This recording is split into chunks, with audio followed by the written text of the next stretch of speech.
ഞാൻ ഫ്ലിപ്കാർട്ടിൽ നിന്ന് കുറച്ച് കവായ് സ്റ്റിക്കേഴ്സ് വാങ്ങിയിട്ടുണ്ടായിരുന്നു. അതിൻ്റെ വീഡിയോ ഞാൻ മുമ്പ് ചെയ്തിട്ടുണ്ട്. പക്ഷേ ഇപ്പോൾ ആ സ്റ്റിക്കേഴ്സ് കാണാനില്ല. അപ്പോൾ എവിടെ തപ്പിയിട്ടും കിട്ടാത്തതുകൊണ്ട് ഞാൻ വിചാരിച്ചു നമുക്ക് തന്നെ സ്റ്റിക്കേഴ്സ് ഉണ്ടാക്കിയെടുക്കാം. അങ്ങനെ ഞാൻ ഫോണിൽ നിന്ന് ട്രേസ് എടുക്കുകയാണ് ഈ ചെയ്യണത്. പിൻട്രസ്റ്റിൽ നിന്ന് ഡൗൺലോഡ് ചെയ്ത ഇമേജാണിത്. പക്ഷേ ഫോണിൽ നിന്ന് ട്രേസ് എടുക്കുമ്പോൾ എന്താ സ്ക്രീൻ ഇങ്ങനെ ടൈം ഔട്ടായിട്ട് ഓഫ് ആയിക്കൊണ്ടിരിക്കുക. പിന്നെ അവസാനം നമ്മൾ നമ്മുടെ കഴിവ് തന്നെ പുറത്തെടുക്കാൻ വിചാരിച്ചു നോക്കി വരയ്ക്കാൻ തുടങ്ങി.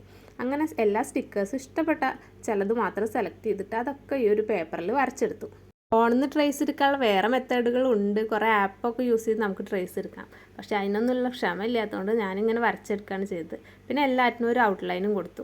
അപ്പോഴടുത്ത പണി കിട്ടിയത് എൻ്റെ കയ്യിൽ ബ്ലാക്ക് കളർ കാണാനില്ലായിരുന്നു. അപ്പോൾ ഞാൻ ബ്രൗൺ കൊണ്ട് എല്ലാറ്റിനും ഔട്ട്ലൈൻ കൊടുത്തിട്ട് ഇഷ്ടപ്പെട്ട കളർ ചെയ്ത് കൊടുത്തു. പിന്നെ നമ്മൾ വരച്ച സ്റ്റിക്കേഴ്സ് തമ്മിൽ പരസ്പര ബന്ധമൊന്നുമില്ല. നമ്മൾ വെജിറ്റബിൾസും ഐസ്ക്രീമും പിന്നെ ആനിമൽസും ഒക്കെ വരച്ചു കൊടുത്തിട്ടുണ്ട്. പിന്നെ കളർഫുൾ ആയിക്കോട്ടെ വെച്ചിട്ട് എല്ലാറ്റിനും ഡിഫറെൻറ്റ് കളറാണ് ചെയ്തത്. പിന്നെ ഇത് വെച്ചിട്ട് വേറൊരു ക്രാഫ്റ്റ് പ്ലാൻ ചെയ്തിട്ടുണ്ട്. അതുകൊണ്ടാണ് സ്റ്റിക്കർ ഞാൻ തന്നെ വരച്ചെടുത്തത്. ഇത് കംപ്ലീറ്റ് ആയാലേ നമുക്ക് ആ ക്രാഫ്റ്റ് ചെയ്യാൻ പറ്റുള്ളൂ.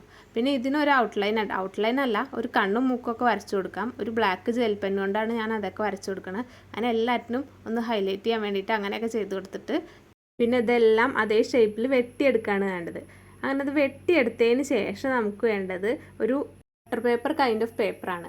പിന്നെ നമുക്ക് ഈ ട്രാൻസ്പെറൻറ്റ് ടാപ്പ് വേണം. അത് വീതിയുള്ളതാണെങ്കിൽ അത്രയും നല്ലത്. അതിങ്ങനെ പേപ്പറിൽ ഒട്ടിച്ചു കൊടുത്തിട്ട് സ്റ്റിക്കേഴ്സ് വെച്ചിട്ട് അതിൻ്റെ മുകളിൽ ഒന്നുകൂടി ഒട്ടിക്കുകയാണ് വേണ്ടത്.